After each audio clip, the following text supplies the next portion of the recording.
Believe it or not, homeschooling students, they do get diplomas, they do have transcripts, they do apply to college just like any normal public school student does. If your homeschooler is going through an accredited homeschooling program, meaning that the curriculum that you use is an accredited program, then your child is going to be receiving their homeschooling diploma from the institution that the curriculum is accredited by. Now, if you are not using an accredited curriculum or going through an accredited program, that is perfectly okay. Your child is still going to graduate and be able to go to college.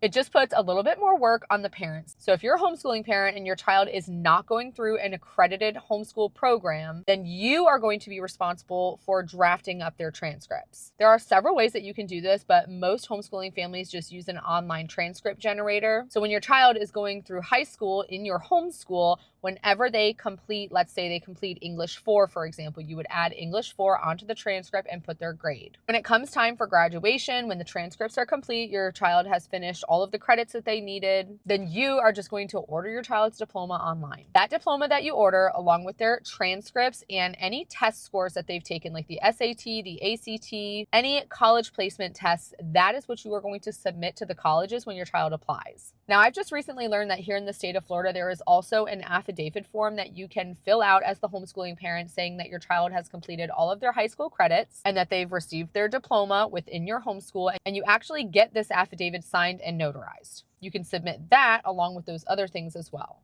These colleges are not looking to see where did this diploma come from. Was it from Seminole High School or was it from Ellis Homeschool? Like, they don't really care about that. And I know firsthand because I was calling the colleges and universities and straight up asking them before we chose to homeschool, because this was something that I was worried about. So I just picked up the phone and called and asked. They are focused on your child's scores, on those ACT and those SAT scores. And if your child hasn't taken those tests, but they've taken another college placement test, those scores can be used as well. This is why the argument that homeschooling students, they just put A's and B's on the transcripts to make their child look better to get into college, that argument just does not hold up, because if you are falsifying the transcripts and your child is not able to score at a certain level on the SAT or ACT, then you're basically just wasting your time, because that's what the colleges are looking at. So if you're saying that your child got an A+ in English honors in your homeschool, but yet they can't score high enough on the English portion of the SAT, that discrepancy is going to show up for those colleges. All the things that we have to worry about as homeschooling parents, this is like the bottom of the list. Because I promise you, of all of the homeschooling families that I do evaluations for, families that I've come into contact at local co-ops, families that I just personally know, nobody is having issues getting their homeschooling child into college.